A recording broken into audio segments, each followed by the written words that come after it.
안녕하세요. 이번 주는 16장과 17장을 공부하도록 하겠습니다. 16장은 유전자 발현의 조절이고요. 17장은 유전체에 관련된 내용을 다루고 있습니다. 여러분 아시겠지만 유전자는 적당한 때 그리고 적당한 장소에서 발현이 되어야 합니다.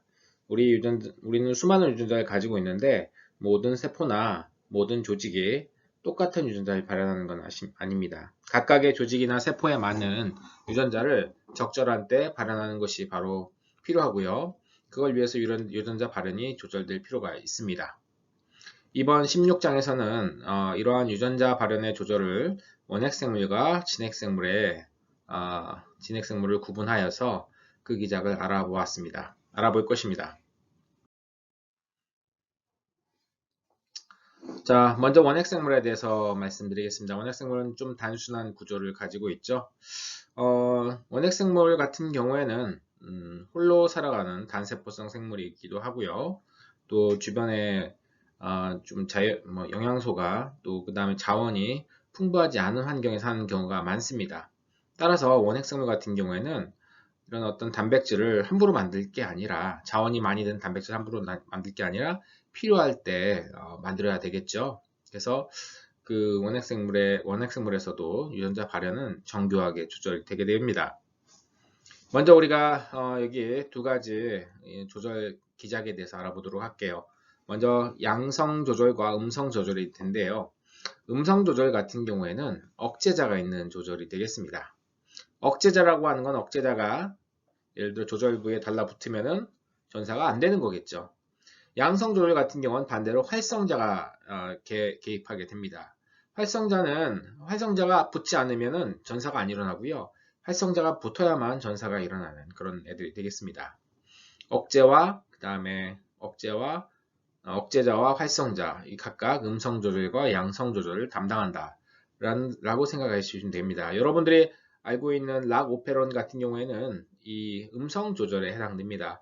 락오페론도 음성 조절이고요. 트립토판 오페론도 역시 음성 조절이 되겠습니다. 모두 다 주로 조절되는 건 억제자에 의해서 억제가 되게 됩니다. 자, 주로 이제 원핵생물 같은 경우에는 지금 전사 수준에서 조절이 많이 일어나는데요. 전사는 죄송합니다. 리보솜이 아니라 RNA 중합 효소가 프로모터에 결합을 해가지고 전사를 하게 되겠죠. 근데 그 프로모터 부위의 주변에 이제 조절 부위들이 많이 존재하게 됩니다. 그래서 이 프로모터에 조절 단백질이 관여하는 방식으로 이루어지는데 바로 여기에 보이는 양성 조절과 음성 조절을 관여하는 억제자와 활성자는 프로모터 부위에 직접 결합하거나 프로모터 근처에 결합해서 RNA 중합 효소의 결합을 억제하거나 또 촉진하는 그런 역할을 하게 됩니다.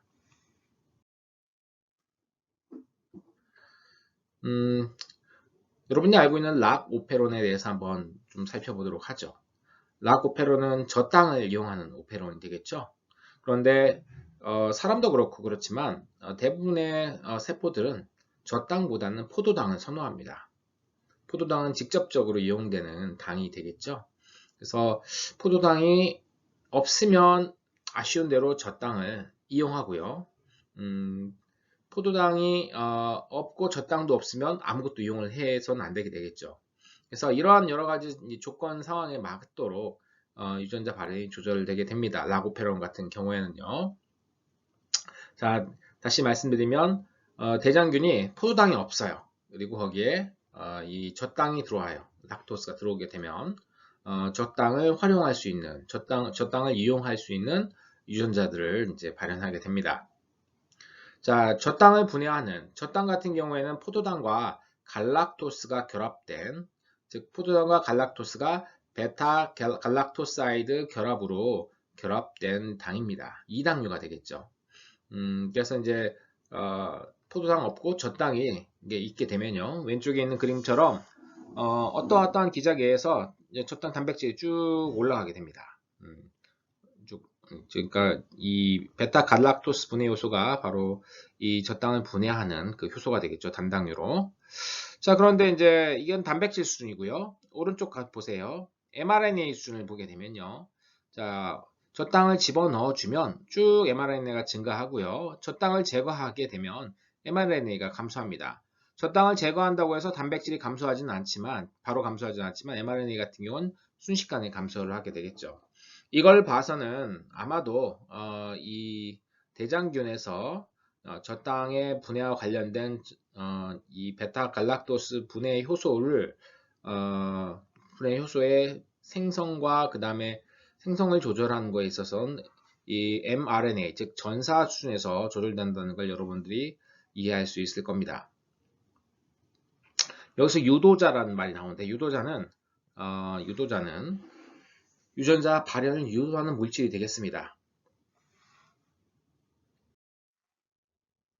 자, 전사 조절을 이제 우리가 아래에서 얘기를 하는데 전사 조절은 효소 자체를 안 만들게 만드는 겁니다. 예를 들어 지금 뭐 충분히 예를 들어 최종 산물이 많이 생겼어요. 그럼 이 최종 산물이 유전자의 발현들을 그러니까 전사 과정을 억제를 해가지고 아예 효소 자체를 못 만들게 하는 것이 전사 조절입니다. 즉 효소 농도의 조절이 되겠고요. 그런데 이제 예를 들어 이제 신속하게 이 경우는 좀 시간이 걸려요, 여러분 아시겠지만 유전자가 발현되지 못하도록 결합해가지고 유전자 발현을 억제하고 이런 과정들이 필요하기 때문에 좀 시간이 걸리는데 신속하게 이 산물들이 이동하는 것을 막기 위해서는 첫 번째 효소가 작용하는 걸 억제하면 됩니다. 여러분 앞에서 우리가 몇 주 전에 다른 자리 입체성 조절에 대해서 공부를 했었습니다. 효소가 이렇게 있으면요, 효소에 이제 여기 효소에 그 작용 부위가 있고요. 그 다음에 그 외에 다른 부위가 있는데 다른 자리 입체성 인자들이 여기 결합하게 되면 이 효소의 3차원 구조를 바꿔서 효소가 기능을 하지 못하게끔 억제를 할 수가 있습니다. 그래서 여기 최종 산물이 효소 1에 다른 자리 입체성 조절 자리에 결합을 해서 효소 1의 기능을 억제하면요. 전구체에서 A로 나가는 단계가 억제가 되니까 이 뒤 단계는 모두 다 이루어지지 않게 됩니다. 이렇게 해서 다른 자리 입체성 조절을 통해서 효소 활성을 신속하게 조절하죠. 신속하게 조절함으로써 이 최종 산물이 축적되는 것을 막게 됩니다. 그래서 다른 자리 입체성 조절과 현사 조절에 의해서 지금 어떤 그 최종 산물이 과도하게 생성되는 것을 막을 수가 있게 됩니다. 여러분 알고 있는 오페론에 대해서 좀 얘기를 해볼까요? 오페론은 이 원핵생물, 특히 대장균에서 조절되는 하나의 단위를 얘기를 합니다. 이 오페론은 프로모터와 여기 보시면 프로모터가 있죠? 프로모터와 작동자, 그 다음에 구조 유전자로 구성됩니다. 보통 구조 유전자는 2개 이상이고요. 이들은 서로 같은 대사 과정에 관여하는 물질인 경우가 많습니다. 유전자인 경우가 많아요. 그래서 이 3가지로 주로 오페론이 구성이 되어 있습니다. 자, 오페론은 하나의 프로모터에 의해서 이 세 유전자, 지금 이 락 오페론 같은 경우 3개 유전자가 한꺼번에 발현이 되게 됩니다. 자, 아까 우리가 음성 조절과 양성 조절이 있었는데요. 이 락 오페론 같은 경우는 음성 조절입니다. 왜냐? 억제자가 이 작동자 부위에 결합하기 때문에 그렇죠. 억제자가 작동자 부위에 결합하게 되면 여기 떡하니 잡고 있으면요. 이 프로모터에 RNA 중합 효소가 결합을 할 수가 없습니다. 그래서 억제성이긴 한데 이게 음성이냐 양성이냐 죄송합니다. 음성 조절이긴 한데요. 이게 유도성이냐 억제성이냐가 이제 문제죠. 자, 유도성은 평소에 억제돼 있다가 유도 물질에 의해서 억제가 풀리는 것이 되겠습니다. 억제성 오페론 같은 경우에는 평소에는 억제되지 않다가 너무 과하게 산물이 많이 생성된다 하면 이 산물에 의해서 거꾸로 억제되는 그런 애들이 되겠습니다. 여러분이 알고 있는 락 오페론은 유도성 오페론이 되겠고요. 트립토판 오페론 같은 경우에는 억제성 오페론이 되겠습니다. 락토스 같은 경우, 즉 젖당 같은 경우에는 포도당이 있으면 쓰지 않습니다. 그리고 포도당도 없고 젖당이 있어야만 쓸 수 있기 때문에 젖당이 있는 상태, 그러니까 평소에 단백질을 안 만들고 있다가 젖당이 들어오게 되면 그 젖당에 의해서 유도돼 가지고 오페론이 작동하게 되는 겁니다. 하지만 이제 트립토판 같은 경우에는 아미노산이죠. 세균은 단백질을 만들기 위해 트립토판이 반드시 필요하기 때문에 평소에 트립토판을 합성을 계속합니다. 근데 트립토판이 너무 많이 쌓이게 되면 트립토판에 의해서, 그러니까 피드백이죠. 피드백에 의해서 이 억제자가 이 작동자 부위에 달라붙어 가지고 오히려 이제 전사를 억제하는 그런 과정이 되겠습니다. 그 다음에 이제 활성자 단백질의 조절을 받는 오페론은 아까 말씀드린 것처럼 양성 조절을 받게 되겠죠. 자, 유도성 체계를 가진 락토스 오페론, 락오페론에 대해서 좀 더 자세히 알아보겠습니다. 자, 제가 말씀드린 것처럼 포도당이 없고 그 다음에 젖당이 있을 때만 락오페론이 작동하게 됩니다. 자, 젖당이 없을 때는, 그러니까 굳이 합성을 할 필요가 없겠죠. 젖당이 없을 때는 억제자가 결합해 있습니다. 평소에 억제자는 그냥 평소에 이 작동자에 결합해 가지고 이 RNA 중합 효소가 프로모터에 결합하는 걸 막음으로써 아예 만들지 않습니다. 그런데 이제 젖당이 있게 되면요, 젖당이 존재하게 되면 이 억제자가 풀려나게 되겠죠. 그러니까 젖당이 유도자로서 작동을 해가지고 이 억제자를 끌어냅니다. 자, 억제자에 이 유도자가 결합할 수 있는 부위가 있겠죠. 참 여기서 여러분 한 가지 알아둘 것은 이 유도자는 엄밀히 얘기해서 락토스, 젖당이 아니라요. 알로락토스입니다. 자, 여기 그림을 보십시오. 락토스와 알로락토스는 구조 자체가 상당히 다릅니다. 락토스의 이 당 두 개가 하나는 여기 이쪽 OH에 결합해 있는데 락토스 같은 경우는 알로락토스는 이외에 메틸기에 결합해 있는 구조를 가지고 있죠. 그래서 좀 많은 구조 차이가 있는 그런 어떤 이 두 분자인데 어쨌든 같은 곳에서 만들어집니다. 네, 알로락토스를 결합시켜서 알로락토스가 유도자로 작동하게 됩니다. 즉 락토스, 젖당이 아니라 알로락토스가 유도자로서 작동하게 됩니다.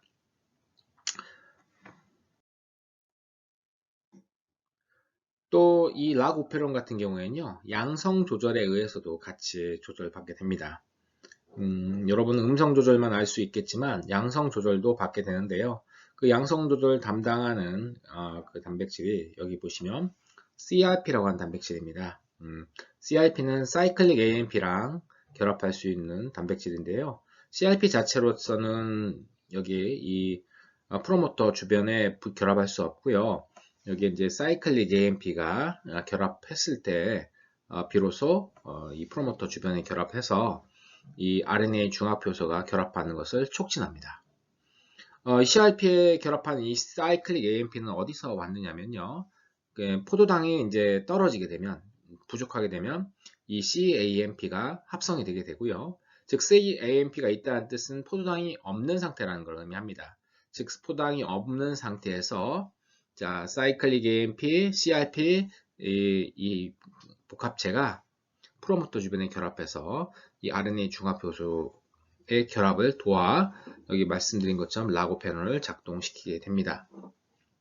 만약에 포도당 농도가 높게 된다고 하면 CRP가 그냥 여기 결합을 할 수 없겠죠. 그러면은 이 RNA 중합 효소는 적절하게 프로모터에 결합을 할 수가 없습니다. 그렇게 된다고 하면 이 라고페론의 단백질, 구조 단백질들이 합성이 되지 않겠죠. 즉 포도당이 있는 상태에서는 굳이 락오페론을 작동시킬 필요가 없기 때문에 이 CRP, 사이클릭 AMP의 조절을 통해 가지고 이 포도당이 있는 상태에서는 이 오페론을 끄게 되는 그런 효과가 나타나게 됩니다. 자, 그래서 그 부분을 정리해 놓은 표가 이겁니다. 자, 그래서 포도당이 없는 상태, 즉 사이클릭 AMP의 농도가 높고, 그 다음에 젖당이 있는 상태, 젖당이 있게 되면은 억제자가 결합해서 알로락토스가 이제 억제자와 결합해서 떨어지게 되죠. 불활성화되고, 그래서 이제 이 라고페론의 유전자 전사인자가 이때 높아지게 돼서 젖당을 분해하는 효소들을 비롯해 여러 효소들이 만들어지게 돼서 젖당을 이용할 수 있게 됩니다. 자, 지금까지 원핵생물에 대해서 알아봤고요. 진핵생물 유전자 발현은 원핵생물의 조절 기작과 거의 비슷하지만 사실 진핵생물 같은 경우에는 조금 더 복잡합니다.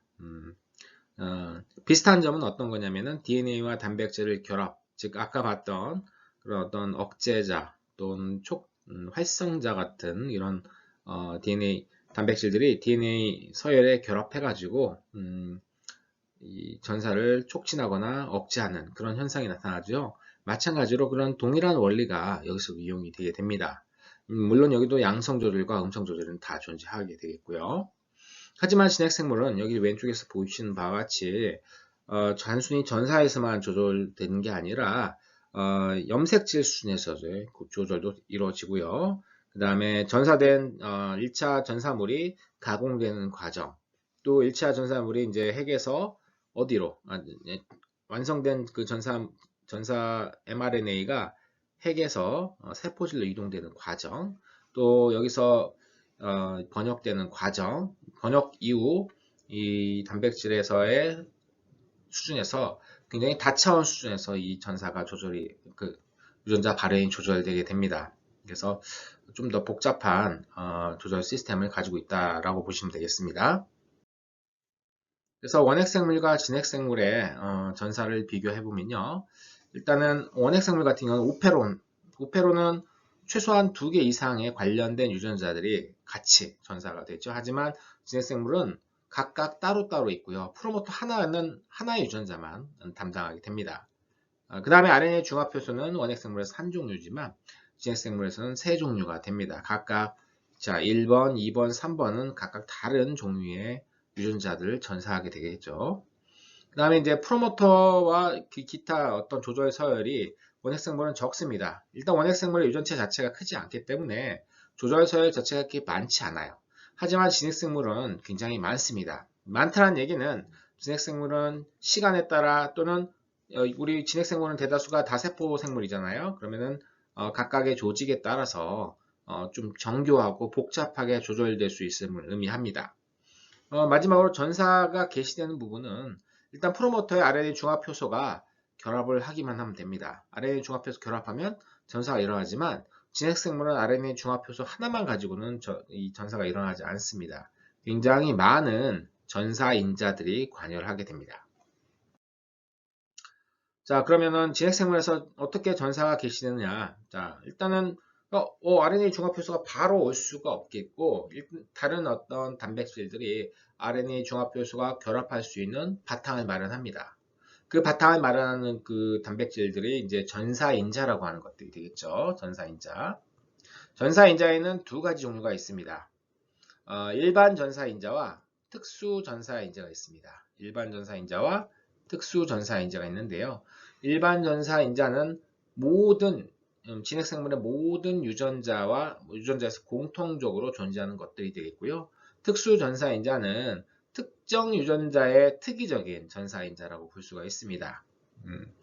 그래서 이제 여러분들은 그 특수 전사인자에 대해서는 자세히 다루지 않을 거고요. 왜냐하면 유전자마다 다 달라요. 근데 일반 전사인자 중심으로 여기서 이 챕터에서 설명하겠습니다. 자, 여기 그림 16.8에 나와 있는 여러 이름의 단백질들은 전부 다 일반 전사인자입니다.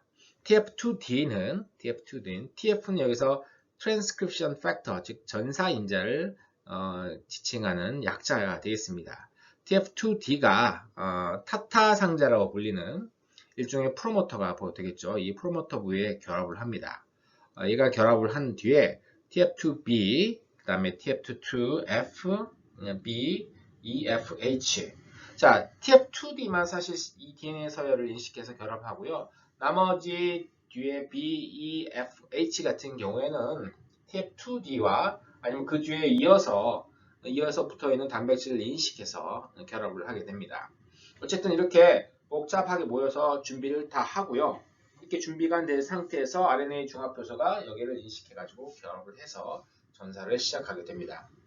좀 차이가 있죠, 여러분. 자, 특수전사인자가 여기 나오죠. 여기 특수전사인자가 있습니다. 특수전사인자는 일반 전사인자가 결합하는 것 외에 다른 조절 서열들이 있습니다. 증폭자라고 하는 서열도 있고요. 침묵자라고 하는 서열도 있습니다. 즉 증폭자 서열에 결합한 특수인자가 결합하면요, 이 유전자를 발현시키는 것이고요. 침묵자 서열에 특수유전자인자들이 결합하면 억제를 하게 됩니다. 그러니까 증폭자에 결합하는 것은 활성자 단백질이겠고요. 친목자에 결합하는 것은 억제자 단백이 되겠죠. 자, 어쨌든 이런 특수 전사 인자가 결합하고요. 그리고 얘들의 유전체는 이 사이 거리가 가깝지 않을 수도 있기 때문에 이런 것처럼 유전체 자체가 염색체 자체가 휘는 구조를 나타내게 됩니다. 일반적으로. 이렇게 해서 자, 일반 전사 인자가 전사를 실시할 수 있도록 도와줍니다. 굉장히 복잡한 구조고요. 그래서 진핵생물의 유전자 조절은 굉장히 어렵습니다. 연구하기가. 자, 그러면 이 진핵생물의 유전자 결합, 진핵생물에서 유전자 발현을 이제 조절하는 이런 조절 단백질들이 있죠. 이런 조절 단백질은 도대체 어떻게 생기느냐? 단백질 전체가 사실 DNA랑 결합하는 게 아니라요. 여기 보시는 바와 같이 나선, 굴절, 나선, 즉 나선형에 있고요. 그 두 개의 나선 사이에서 알파 나선 사이에서 꺾여져 있는 굴절이 있습니다. 그래서 이런 나선, 굴절, 나선의 이 모티프가 어떤 이 결합 단백질에 있고요. 이 모티프가 여기에 DNA, 자기의 특정 서열의 DNA를 인식하게 됩니다. 여기 보면 아미노산의 이 잔기들이 존재하죠. 이 아미노산 잔기와 특정 서열들 사이의 상호작용에 의해서 특정 서열 인식해서 트랜스크립션 팩터든 아니면 억제자든 아니면 활성자든 그런 단백질들이 그 서열에 결합해서 아까 보는 것과 같이 유전자 발현을 촉진하거나 억제하는 효과를 나타낼 수가 있게 됩니다. 자, 여기 파지가 나옵니다. 이 박테리아 파지도 역시 유전학에서 연구가 많이 되어 있는 그런 어떤 생물은 아니지만 바이러스가 되겠죠. 박테리아 파지는 대장균과 같은 세균을 숙주로 삼는 바이러스들을 얘기를 합니다. 대다수의 그 박테리아 파지들은 여기 보이는 용균성 주기를 다 돌게 됩니다. 용균성 주기는 박테리아 파지가 숙주세포에 결합해서 자기의 유전체를 숙주세포에 집어넣고 여기 안에 담겨 있는 정보를 이용해서 자신을 복제하고 그 다음에 바이러스 껍데기를 복제해 가지고 이 숙주세포를 뚫고 터트리고 나오는 과정입니다. 결국 이 용균성 주기의 결과는요, 수많은 이 바이러스와 죽은 숙주가 되겠죠. 숙주를 죽이면서 나오게 됩니다. 자, 이에 비해서 용원성 주기가 있습니다. 모든 파지가 이 용원성 주기를 도는 건 아니고요. 일부 파지는 용원성 주기도 돌 수 있습니다. 예를 들어 람다 파지 같은 경우에는 용원성 주기를 도는데요. 얘들은 들어가면 자기가 이제 이 박테리아 안쪽으로 세균 안쪽으로 자기의 유전체를 집어넣으면 그 유전체가 바로 용균성 주기를 도는 게 아니라 숙주의 염색체 안에 끼어 들어갑니다. 그래서 숙주와 더불어 같이 이렇게 살다가 좀 상황이 좋아지지 않거나 예를 들어 스트레스를 받거나 아니면 숙주세포가 죽을 것 같은 그런 상황이 임박하게 되면요. 숙주세포를 죽이는 용균성 주기를 통해서 자기 자신들을 많이 만들어내게, 자기의 자손들을 많이 만들어내게 됩니다. 이 두 가지 생활사를 가지고 있는 게 이제 박테리오 파지가 되겠죠.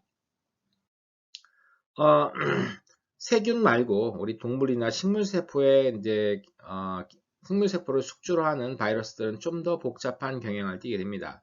자, 여기에 보이는 레트로바이러스입니다. 레트로바이러스는 RNA 바이러스고요. RNA 바이러스인데 숙주를 바로 죽이지는 않습니다. 아까 봤던 용균성 주기가 아니라 박테리오파지의 용원성 주기와 굉장히 유사한 형태의 생활사를 가지고 있습니다. 얘들은 바이러스는 들어오게 되면요. RNA로 구성되어 있기 때문에 숙주의 염색체는 DNA죠. 그렇기 때문에 RNA로부터 이중나선 DNA를 만들게 됩니다. 이 이중나선 DNA를 만들기 위해서 역전사 효소라고 하는 효소가 필요하게 되겠고요. 이 역전사 효소를 통해서 이중나선 DNA를 만들고 이 이중나선 DNA를 숙주의 염색체에 끼워 넣습니다. 그러면 이제 숙주와 같이 살다가 역시 이제 상황에 어떤 조건이 완성이 되게 되면요. 자기 단백질들, 자기의 유전자의 mRNA들을 합성을 하고요. 이 mRNA들로부터 바이러스 단백질들이 만들어지고 나서 수많은 자기의 이 분신들을 만들게 됩니다. 이 과정에 숙주세포들은 죽게 되겠고요. 결국은 숙주세포의 죽음과 이어지게 되겠습니다. 이 HIV의 대표적인 게 이제 이 HIV는 바로 이 레트로바이러스의 가장 대표적인 바이러스 중에 하나입니다.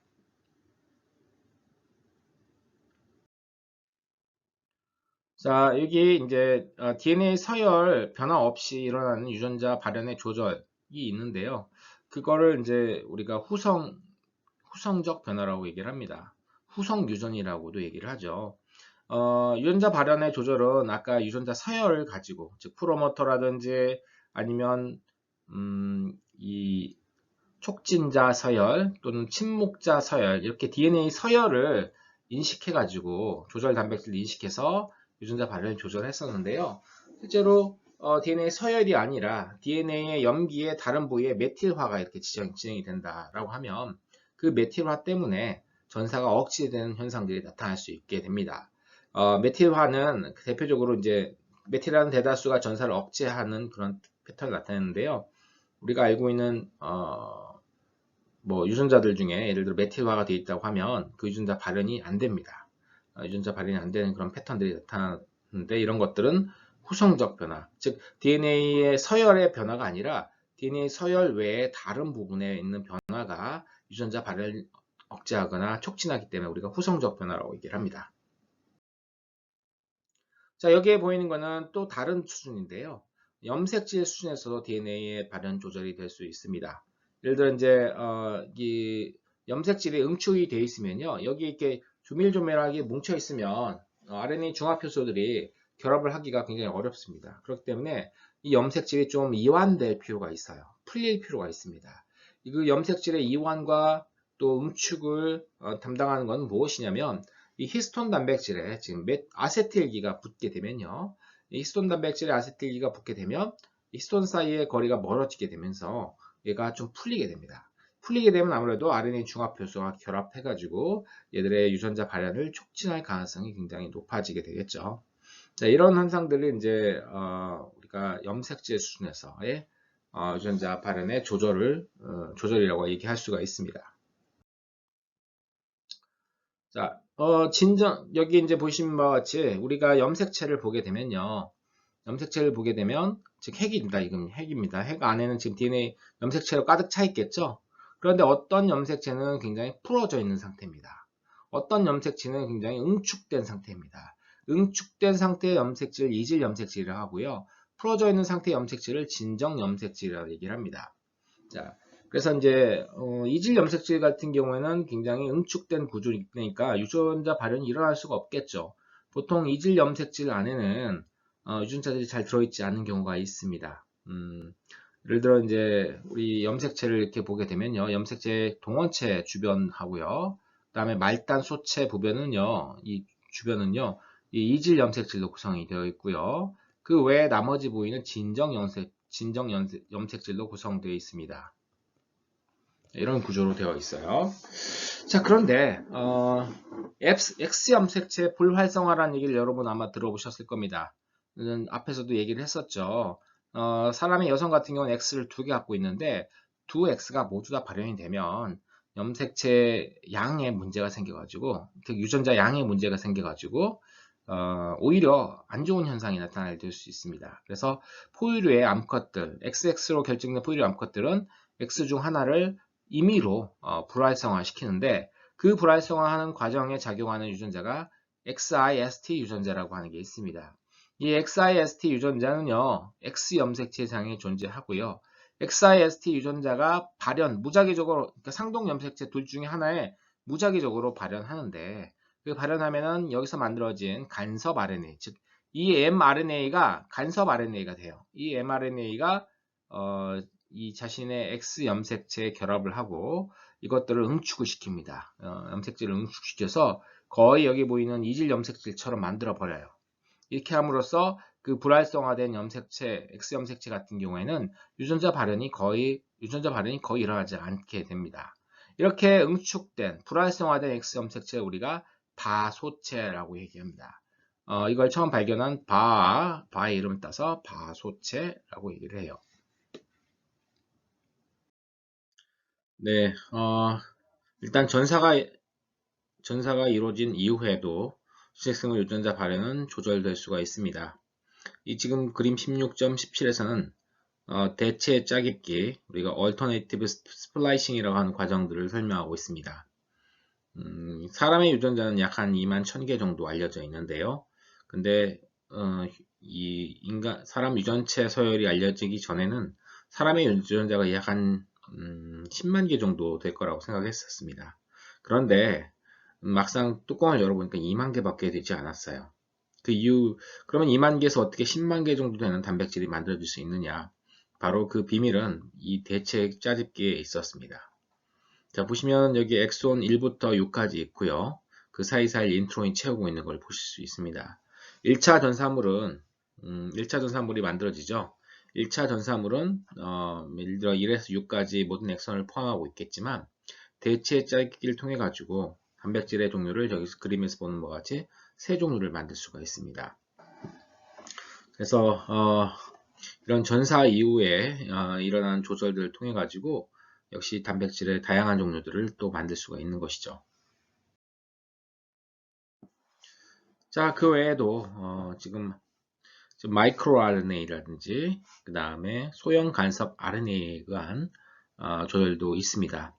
마이크로 RNA는 사람 유전체에 약 한 1000개 정도 존재하는 걸로 알려져 있습니다. 소형 간섭 RNA는요, 이거는 이제 외부에서 들어오는 RNA 바이러스나 아니면은 트랜스포전, 우리 그 유전체에 들어있는 전이 인자 중에 트랜스포전의 발현을 억제하기 위한 메커니즘으로 존재합니다. 즉, 이중가닥 RNA가 이렇게 존재하게 되면요, 이 이중가닥 RNA를 인식해서 마이크로 RNA도 마찬가지입니다. 얘는 이중가닥 RNA가 아니라 이 마이크로 RNA가 전사가 되면요, 얘가 이제 이중가닥을 이렇게 부분적으로 형성할 수가 있습니다. 어쨌든 이중가닥 RNA가 이렇게 존재하게 되면요, 우리 몸에 이제 다이서가 이 이중가닥 RNA를 자르고요, 기타 이제 여기에 관련된 단백질들이 결합을 해가지고 이 복합체를 형성하게 됩니다. RNA 유도 침묵 복합체 RISC를 형성하게 되면요, 이것들이 여기에 있는 mRNA랑 또는 이와 유사한 마이크로 RNA와 유사한 서열의 mRNA의 번역을 억제하게 됩니다.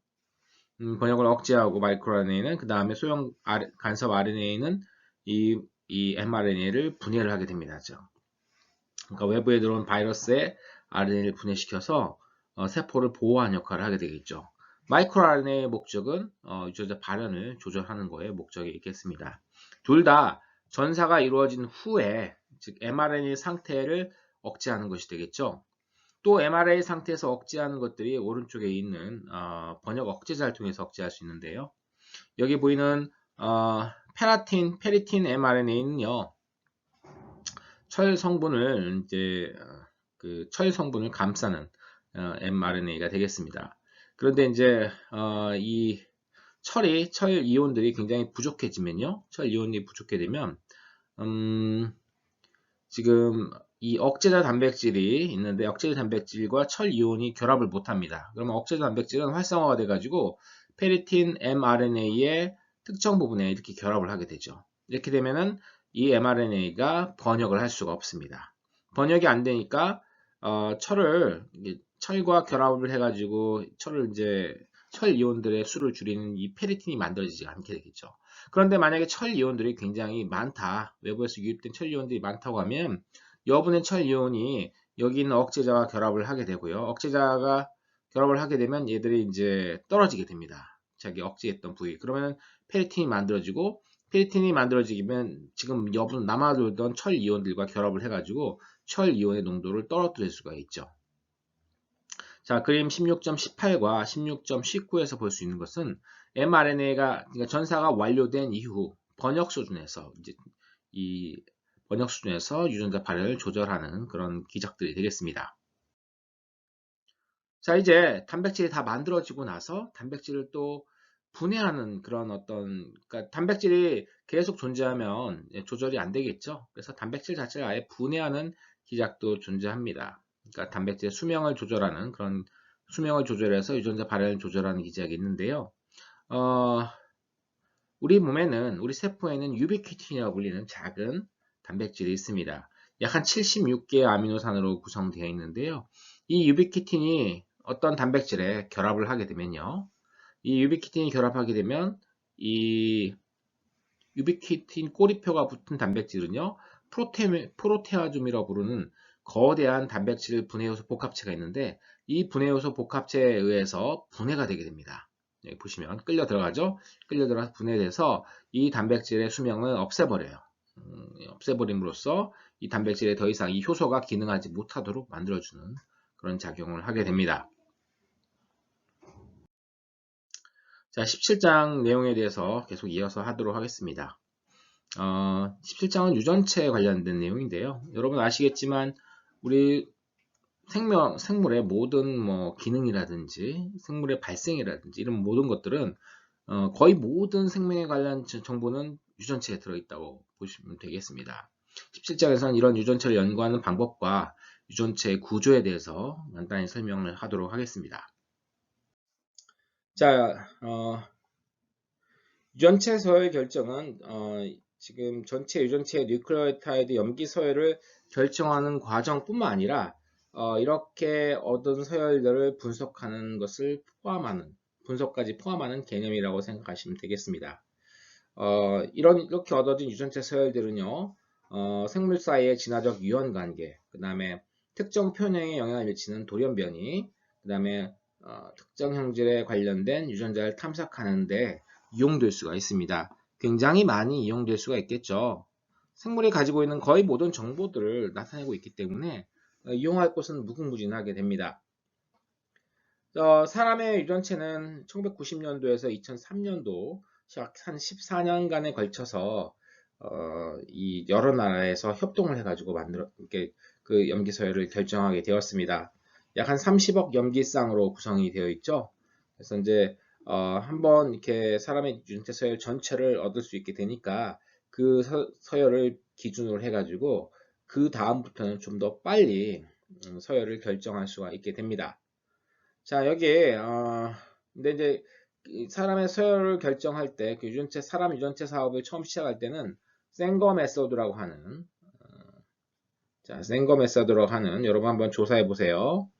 생거 방법이라고 하는 이것이 이제 여러분 이번 주 숙제가 되겠습니다. 이걸 통해 가지고 염기 서열을 결정했는데요. 하지만 이 방법은 한 번 읽을 때 몇백 베이스밖에 읽을 수 없는 단점이 있습니다. 사람의 염색체 하나만 해도 뭐 수천만 베이스에서 수천만 염기쌍에서 뭐 한 1억 염기쌍 가까이 되는 거대한 염색체가 되는데요. 그런 염색체를 한 끝쪽 끝에서 서서히 다 읽어간다는 것은 굉장히 많은 시간과 돈이 필요한 상황이 되겠습니다. 그래서 이제 최근에는 이렇게 짧은 시간 안에 좀 저렴하게 할 수 있는 그런 방법들이 개발되어 있습니다. 여기에 보이시는 그 방법들 우리가 고효율 서열 결정법이라고 하는데요. 여러 가지 플랫폼에 따라 여러 가지 다양한 원리들이 이용되는데요. 일반적으로 다음과 같은 방식을 채용하고 있습니다.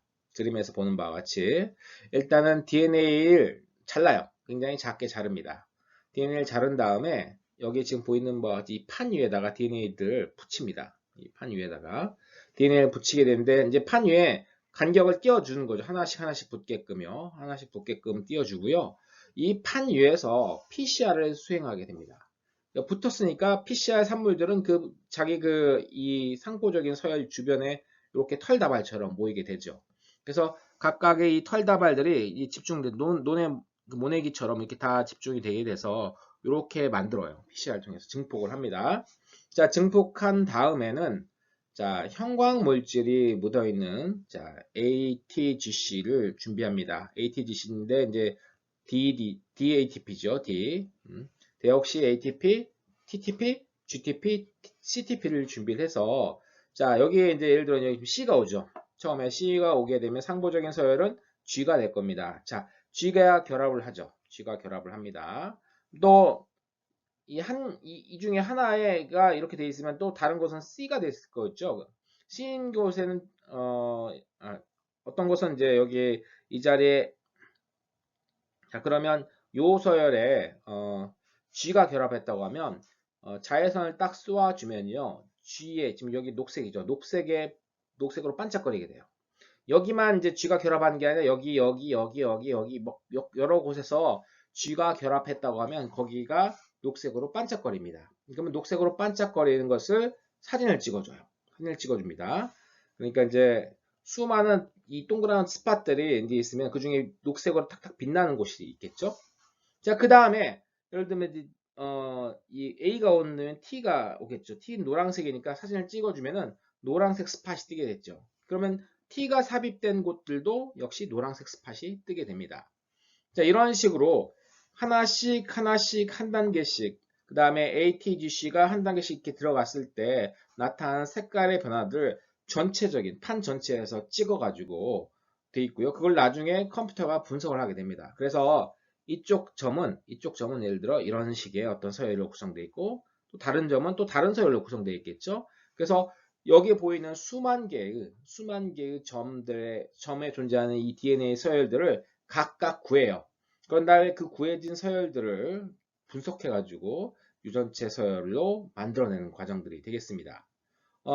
예전에 사람의 유전체를 한번 다 읽을 때 우리가 그 사람 유전체 사업을 통해서 27억 달러가 들었어요. 14년에 걸쳐 27억 달러가 들었는데 지금은 사람의 유전체를 이 고효율 서열 결정법을 이용하게 되면 한 사람당 100만 원 정도밖에 안 들고요. 시간도 일주일 안에 가능합니다.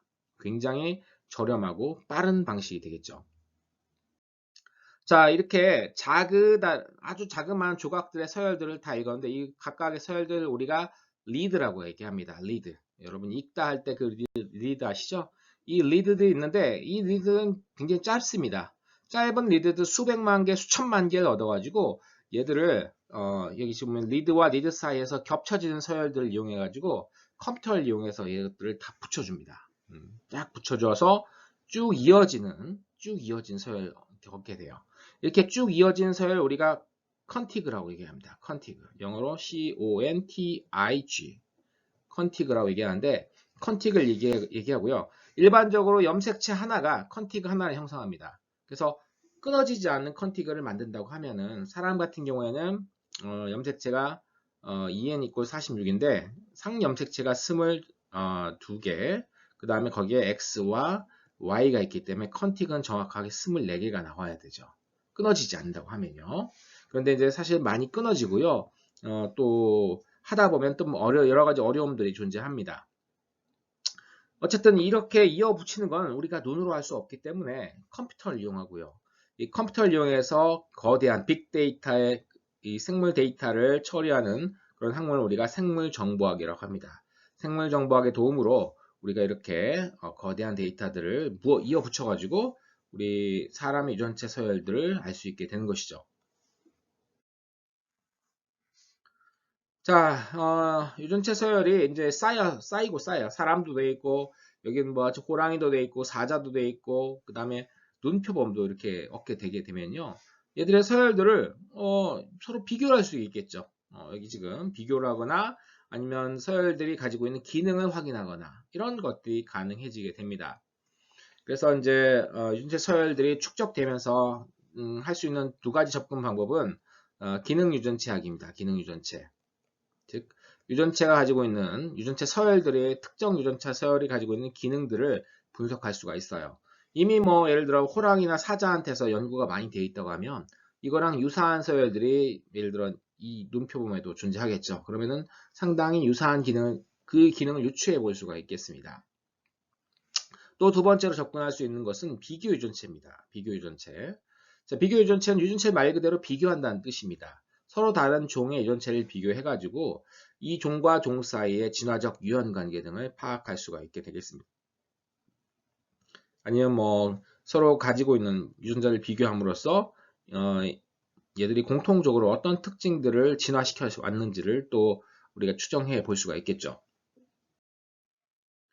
자, 여기에 보게 되면 여기 뭐 고양이와 호랑이는 예를 들어 10.8, 100만, 1000만 년 전이 넘는데 서로 이제 둘이 갈라지게 되었고요. 사람과 고릴라는 약 880만 년 전에 갈라졌다고 합니다.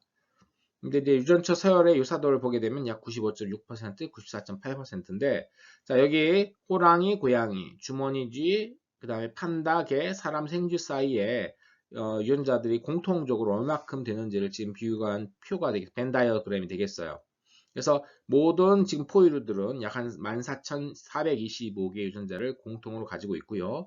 즉 이 유전자는 포유동물이 공통적으로 가지고 있기 때문에 포유동물의 특징들을 나타내 줄 수 있는 유전자라고 보시면 되겠습니다.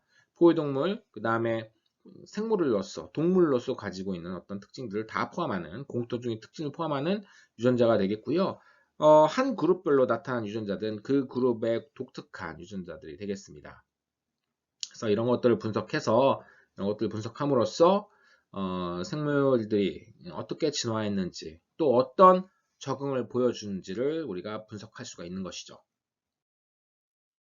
자, 최초로 뭐 유전자 전체 유전자 서열이 이제 얻어지게 된 건 아무래도 세균들이 될 것입니다. 세균 중에 이제 헤모필러스 인플루엔자라고 불리는 이 세균이 최초로 이제 얻어진 그런 유전자 서열을 최초로 얻은 그런 세균이 되겠는데요. 그 이후에 이제 대장균 얻어지고요. 그 다음에 마이코플라스마 제니탈리움 같은 그런 어떤 세균들의 서열들이 얻어지게 됩니다. 자, 이들은 모두 원핵생물이 되겠죠. 원핵생물 같은 경우에는 유전체가 매우 작고 간결합니다. 인트론이 없어요. 그 다음에 이제 플라스미드도 가지고 있게 되겠죠. 자, 이런 어떤 특성들을 가지고 있는데요. 분석을 해보면 보게 되면 이제 유전자의 개수라든지, 자, 마이코플라스마 제니탈리움 같은 경우에는 쭉 비교해 보면요. 일단 전체적으로 유전자 수가 작아요. 유전체 크기도 작고요. 그런데 이제 특별하게 더 작아 보이는 곳이 있는데 어딘가 봤더니 지금 보게 되면은 특별하게 비율이 더 작아지는 부분이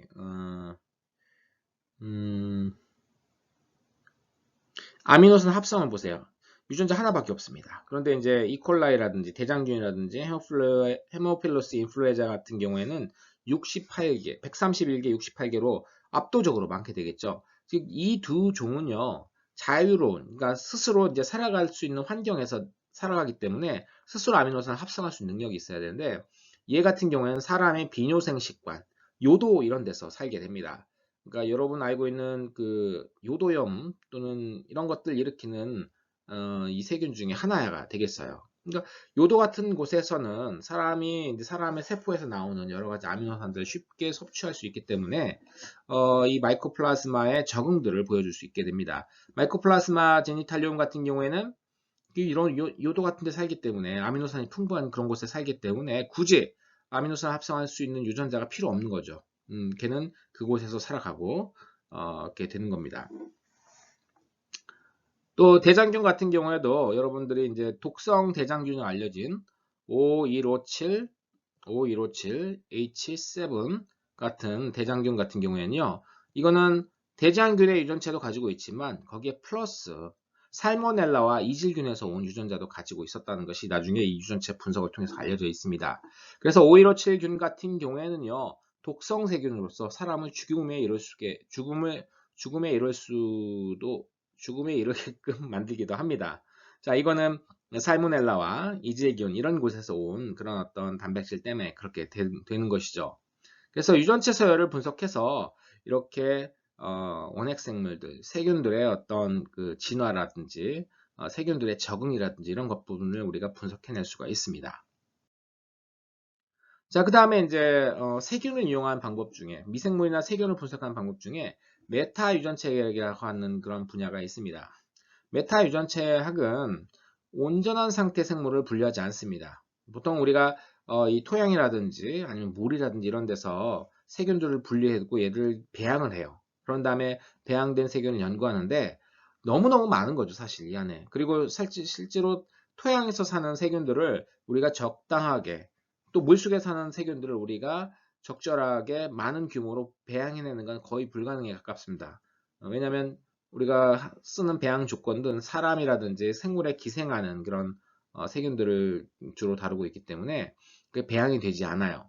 자, 이렇게 근데 여기 안에 뭐가 어떤 세균이 들어있고 뭐 얼마만큼 들어있는지 알고 싶다라고 하면 기존에는 그 배양법에 의존했는데 그게 완벽하지 않으니까 최근에는 아까 그 우리가 봤던 고효율 염기서열 결정법을 이용해서 그냥 이 토양에서 DNA를 무지막지하게 뽑습니다. 생물은 일단 죽겠죠. DNA 뽑는 과정에서. 어쨌든 생물은 죽고 그 DNA가 이 수프처럼 다 모여 있는 거예요. 자, 이거를 가지고 고효율 염기서열 결정법을 이용해서 이 안에 들어있는 유전체 서열들을 다 얻습니다. 얻게 되면 이 안에서 특정 세균을 인식할 수 있는 염기서열들이 나올 거예요. 특정 바이러스를 인식할 수 있는 염기서열이 나올 겁니다. 물론 이건 사람 눈으로 분석하지 않고 이 생물정보학을 통해서 분석을 해서 얼마나 많은 생물이, 미생물이, 세균이 또는 바이러스가 이 환경 속에 있는지 이것들을 우리가 확인할 수가 있는 것이죠. 최근에 굉장히 핫한 이런 분야이기도 합니다. 자, 지금부터는 우리 유전체를 구성하는 여러 요소들에 대해서 알아보도록 하겠습니다. 전이인자라는 거 여러분 들어보신 적 있죠? 스스로 이동할 수 있는 유전자를 얘기합니다. 스스로 여기 그림에서 보는 것처럼 여기에 있었는데 자기를 복제시켜 가지고 다른 곳에 전이를 시켜요. 이렇게. 그러면 이제 한 개가 두 개가 된 거죠. 자, 이렇게 스스로를 이제 복제해서 유전체에 이동하는 이런 서열들 전이인자라고 하고요. 이 전이인자가 지금 그림에서 보는 것 같이 F라고 한 유전자 사이에 끼어 들어가게 되면 F라고 한 유전자의 기능을 변화시키거나 없애버릴 수가 있어요. 그래서 전이인자는 이런 점에서 매우 잘 유용한 그런 어떤 도구이기도 합니다. 또는 이제 여기 복합 전이인자라고 하는 게 있는데요. 복합 전이인자는 전이인자가 양쪽에 있고 가운데에 전이와 관련 없는 전혀 상관없는 다른 유전자가 들어있어요. 예를 들어 이제 항생제 내성을 가진 유전자가 여기 끼어 있다고 하면 예를 들어 이제 그런 유전자가 여기 전이 돼가지고 플라스미드에 전이 되고 그 플라스미드가 다른 세균 개체에 들어가게 되면 이 세균은 이 플라스미드를 얻음으로써 항생제 내성을 갖게 되는 것입니다. 그러니까 지금 보시는 바와 같이 돌연변이를 유발하거나 새로운 유전자를 다른 생물에 도입시키는데 이 전이인자들이 많이 이용될 수가 있습니다. 이 그림에서는 마이코플라스마 제니탈리움을 가지고 한 실험을 보여주고 있는데요. 마이코플라스마 제니탈리움은 제가 아까 말씀드린 것처럼 가장 작은 세균이에요. 가장 작은 세균이고 유전체 내에 가장 적은 유전자 482개의 유전자만 가지고 있는 세균이 되겠습니다. 사람들은 궁금해합니다. 도대체 세균이라든지 예를 들어 생물이 살아가는데 필요한 가장 최소한의 유전자는 몇 개일까? 우리가 최소 유전체라고 하는데요. 그 최소 유전체를 연구하기에 딱 좋은 거죠. 그래서 사람들이 어떤 실험을 했냐면 이 482개 유전자 하나씩을 돌연변이를 일으켜서 기능을 못하게 만듭니다. 도대체 몇 개까지 어떤 유전자들이 정말 애들이 살아가는데 필요하지? 그래서 어떤 유전자는 돌연변이를 일으켰더니 그래도 이 세균이 죽지 않아요. 계속 살아갈 수 있어요. 그러면은 그런 유전자는 최소 유전체에 필요 없는 것이죠. 만약에 근데 이 돌연변이가 일어났는데 그 세균이 죽었다라고 하면 그 유전자는 이 세균이 살아가는데 필요한 유전자가 분명할 겁니다. 자, 이런 원리로 해서 실험을 해봤더니 약 한 482개 중에 382개가 이게만 있으면 이 세균이 살아갈 수 있었다라는 것이죠. 진핵생물 같은 경우에는 약 한 500개 정도가 해당된다고 합니다. 진핵생물 같은 경우 500개. 생각보다 많지 않아요. 정말 목숨만 유지할 정도로 목숨을 유지하고 생식만 할 정도의 가장 최소한의 유전자라고 보면 됩니다. 자, 이 최소 유전체 실험을 왜 하냐면요. 사람들이 인공적으로 합성한 염색체를 만들 수가 있습니다. 이 최소 유전체 개념을 알면요. 그리고 세균이 있어요. 세균의 기존에 있던 염색체를 없애고요. 여기에 인공적으로 합성한 유전체를 집어넣습니다. 그러면은 이 세균은 우리가 만들어낸 어떻게 보면 창조한 세균이 되겠죠. 그리고 이 최소 유전체에 우리가 특정 목적으로 이 세균을 이용하고 싶다. 예를 들어 석유를 분해하는 유전자를 여기다 집어넣는다고 하면 최소 유전체 플러스 석유 분해. 그러면 이 세균을 만들어서 석유를 분해하는 데 뿌리면 돼요. 그럼 토양에 오염된 석유를 분해함으로써 토양을 복원시키는 그런 기능을 할 수 있게 되겠죠. 이런 어떤 합성 생물학 또는 합성 유전체 관련된 연구를 할 수 있는 것이 바로 이런 최소 유전체 실험으로부터 그 기반이 되었습니다. 제가 아까 이 전이 인자를 설명하면서 우리 유전체 구성에 대해서 알아본다고 얘기했는데, 자, 방금 전에 봤던 최소 유전체처럼 유전체에는 뭐 최소한의 필요한 유전자가 있겠지만, 사실 우리 유전체는 수많은 유전자들로 구성되어 있죠. 사람 같은 경우에는 한 2만 1000개의 유전자로 구성되어 있다는 거 제가 말씀드렸잖아요. 자, 그런 유전자만 있는 게 아니에요. 사람의 유전체 중에는 이렇게 어떤 단백질이라든지 아니면 RNA라든지 이런 그런 유전자는 전체 서열의 1%에 불과합니다. 그럼 나머지는 무엇이냐? 자, 볼까요?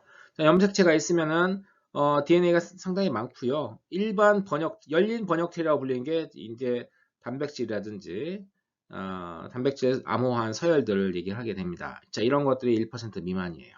그리고 이 단백질, 이 유전자의 발현을 조절하는 프로모터나 조절 서열들이 일부 있을 거고요. 그 다음에 이제 나머지 서열들 고도 반복 서열들이 있을 겁니다. 고도 반복 서열은 사람 유전체의 거의 50% 이상을 차지하고 있어요. 얘들은 짧은 단백질을 암호하지 않는 그런 서열들이 연속적으로 수백 번 반복되거나 뭐 엄청나게 많이 반복되는 서열들을 말하게 됩니다. 또는 이제 중간 반복 서열들이 있는데 이 중간 반복 서열들은 적당하게 반복되는 겁니다. 적당하게 반복되는. 그래서 tRNA 유전자라든지 리보솜 유전자가 rRNA 유전자들 같은 경우에는 우리 몸에 수백 개씩 존재합니다. 이런 것들 중간 반복 서열이라고 하고요. 그 다음에 나머지를 채우고 있는 것들이 전이인자들이 되겠어요. 그래서 우리 염색체는요, 우리 유전체는 상당히 굉장히 복잡한 구조를 띠고 있습니다. 생각보다는. 자, 여기 염기설이 밝혀진 대표적인 유전체 그 생물들을 보여주고 있습니다. 제가 아까 말씀드렸던 마이코플라스마 제니탈리움은 최소 유전체를 가지고 있는 지금까지 알려진 가장 작은 유전체의 생물이 되겠습니다. 그 다음에 대장균은 뭐 연구 많이 되었죠. 효모는 진핵생물이 되겠습니다. 진핵생물인데 진핵생물은 원핵생물과 다르게 세포에 세포 소기관들이 있죠. 세포 내에 구획들이 나눠져 있습니다. 그래서 단백질 같은 것들이 합성되면 세포 내 구획들로 이동을 해야 돼요. 자, 그런 것들, 즉 단백질의 표적화라든지 세포 소기관들의 어떤 필요한 단백질들에 관련된 연구가 많이 된 것들이 바로 여기 보인 효모 같은 애들이 가지고 많이 했습니다. 효모는 키우기가 굉장히 용이하죠. 그렇기 때문에 실험 유명한 대표적인 모델 생물이 되겠습니다.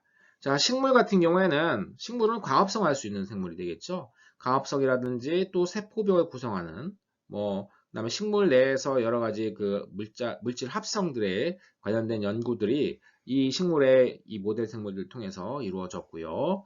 동물에서는 이제 우리 사람은 사람 특이적인 유전자, 예를 들어 이제 사람이 언어를 쓸 수 있게끔 만든 사람과 기타 다른 동물들과의 차이점을 나타내는 유전자들에 대한 연구가 좀 많이 되어 있고요.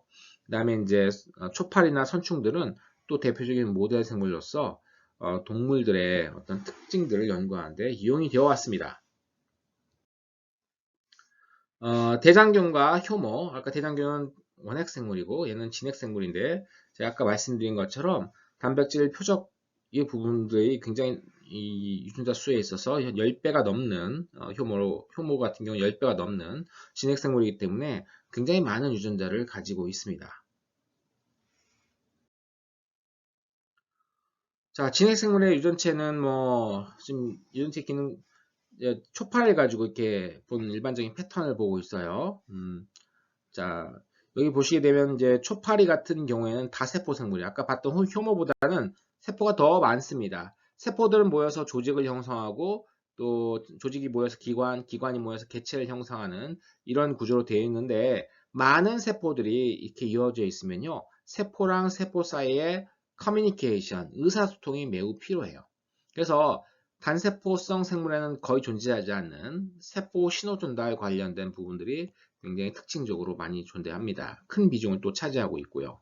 그래서 이런 어떤 그 세포가 많아지면서 발생할 수 있는 어떤 그런 적응적인 특징들이 이 유전체 서열에서 우리가 적응적인 특징들을 유전체 서열을 통해서 확인할 수가 있었습니다. 그 다음에 이어서 이제 이 C. 엘레강스 선충에 관련된 내용이 되겠죠. 보시게 되면 지단백질 연계 수용체라든지 이런 부분들이 1290개로 굉장히 많습니다.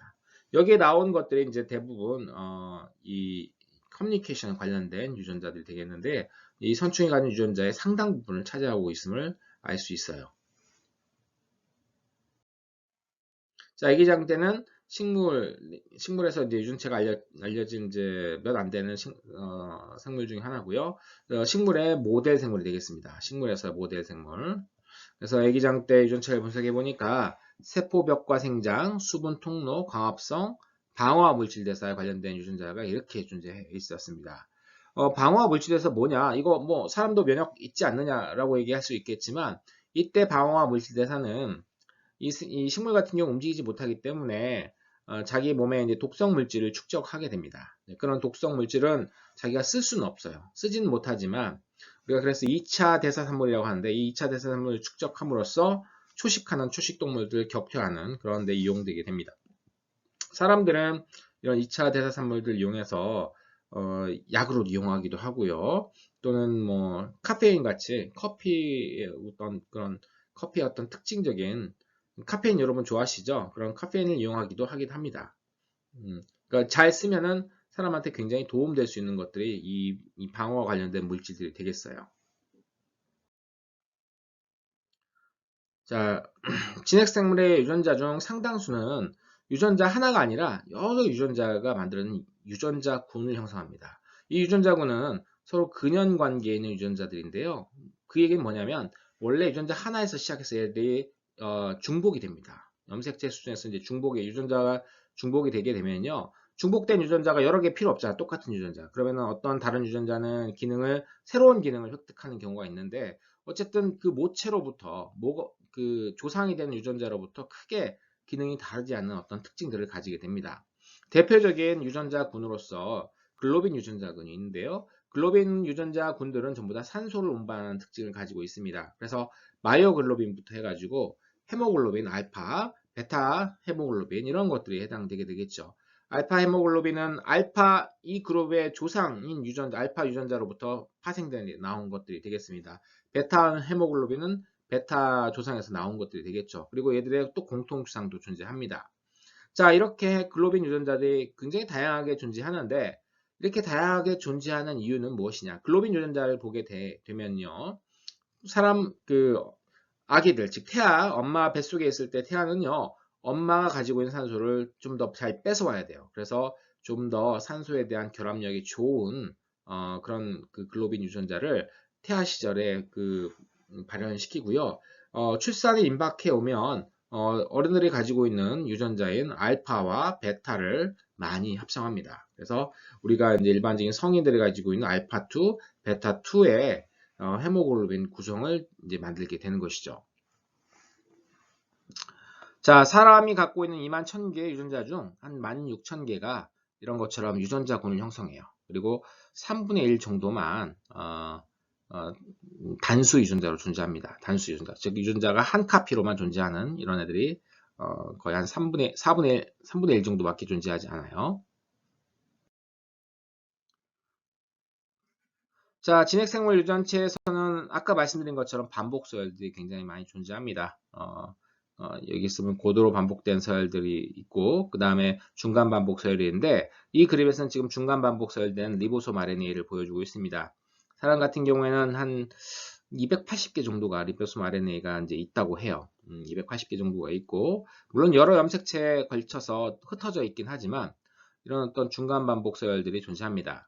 자, 고도 반복 서열은 전체 우리 유전체의 한 10%를 차지하고 있어요. 10%를 차지하고 있고 주로 이질 염색체가 이렇게 있으면 이 말단 소체와 동원체 주변에 있는 이 부분이 이질 염색질이 구성되어 있다고 제가 말씀을 드렸죠. 이런 이질 염색체를 구성하는 서열들이 되겠습니다. 그리고 중간 반복 서열은 여기 보면 리보솜이라든지 tRNA라든지 이런 것들이 중간 반복 서열에 해당이 되겠고요. 그래서 우리 진핵생물의 유전체를 구성하는 서열의 종류에는 단수 유전자, 한 카피만 존재한 유전자 되겠습니다. 유전자가 있으면 엑손과 인트론이 있겠죠, 당연히. 그리고 이것들의 프로모터와 발현을 조절하는 조절 서열들이 존재합니다. 자, 중간 반복 서열에서는 리보솜, tRNA, 그 다음에 전이인자들이 해당이 되게 됩니다.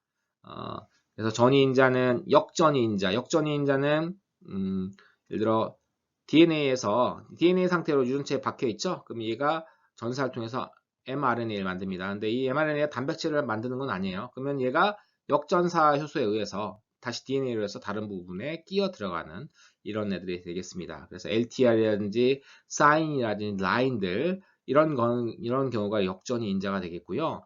보통은 이제 이런 기능을 있는데 역전사 효소 기능을 상실해서 대부분 그 역전이 인자의 그 흔적이지 지금도 지금 역전사를 열심히 하는 건 아닙니다, 여러분. 그 다음에 DNA 전이 인자들이 있습니다.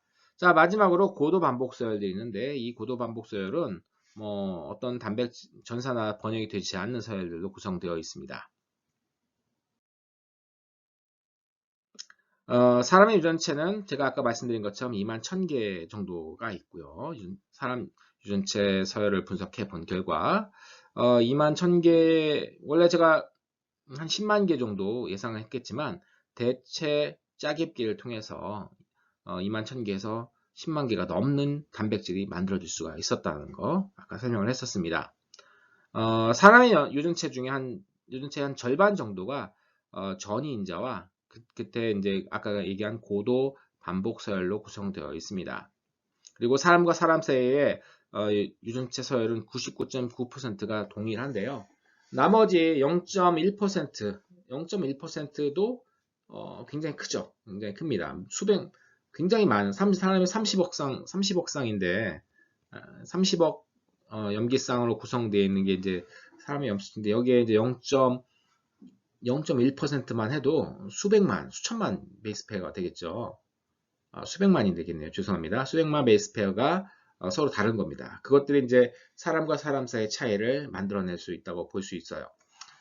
자, 사람에서의 이제 염색 유전체 구성으로부터 이제 우리가 유전체, 그러니까 세균으로부터 우리가 사람에 이르기까지 수많은 생물들의 비교 유전체를 해보게 되면요.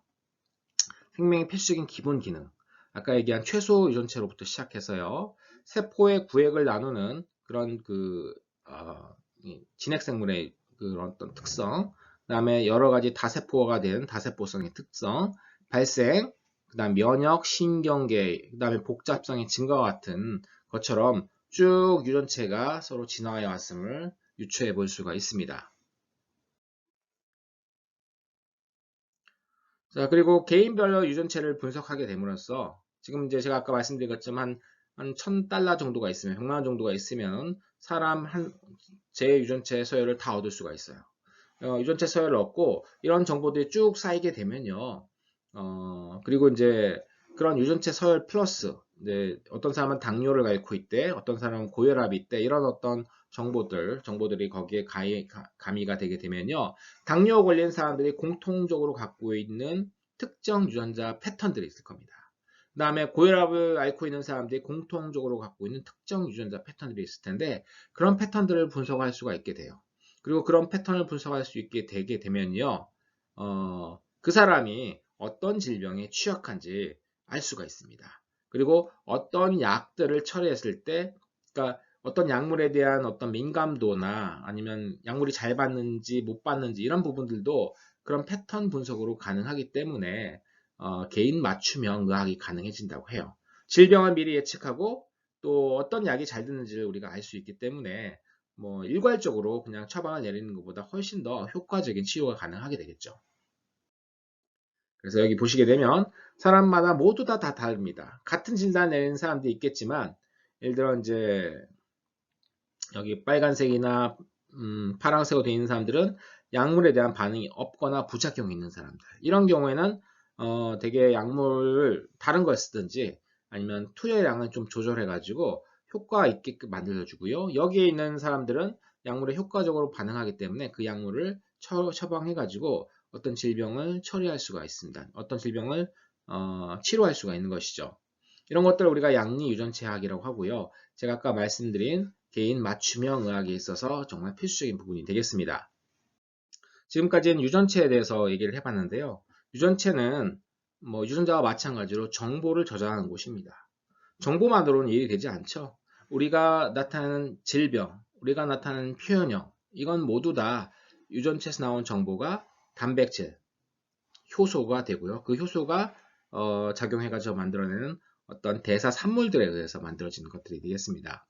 그래서 유전체와 생물 사이의 관계를 알기 위해서 유전체가 만드는 단백질, 그 다음에 효소, 이런 것들이 어떤 것들이 어떻게 만들어지고 또 이것들이 생성하고 분해하는 대사산물이 무엇이 있는지 이런 부분들에 대한 연구가 필요합니다. 그래서 단백질 체학은요, 이 유전자에 의해서 만들어지는 모든 단백질, 즉 그것들 우리가 단백질체라고 하는데 그 단백질을 동시에 대규모로 연구하는 게 단백질 체학이 되겠습니다. 이것들이 필요하죠. 그 다음에 이제 대사에 관련된 대사산물, 대사체라고 얘기하는데 그런 대사산물 전체를 또 세포 수준에 또 전체 개체 수준에서 연구하는 대사체학에 관련된 연구가 뒤따라오고 있습니다. 자, 우리 단백질, 질액생물의 단백질체를 보게 되면요, 거의 유전체랑 비슷할 수도 있긴 한데요. 전사와 번역과 관련된 부분이 가장 많은 비율을 차지하고 있고요. 물질 대사, 수송, 복제, 단백질 접힌, 기타 기능들을 가지고 있는 단백질로 구성이 되어 있습니다. 이런 단백질체는 사람의 세포 조직마다 또는 세포의 종류마다 좀 다 다르다는 거 여러분 잘 아시겠죠? 그래서 이 단백질체를 연구해가지고 세포의 기능들을 정확하게 우리가 이해할 수가 있게 됩니다. 자, 이번 시간은 우리가 유전자 발현의 조절, 그 다음에 유전체에 대해서 학습을 했습니다. 여러분 제가 아까 과제 내준 거 기억나시나요? 이 과제를 하시기 바랍니다. 이번 주는 여기서 수업을 마치도록 하겠습니다. 감사합니다.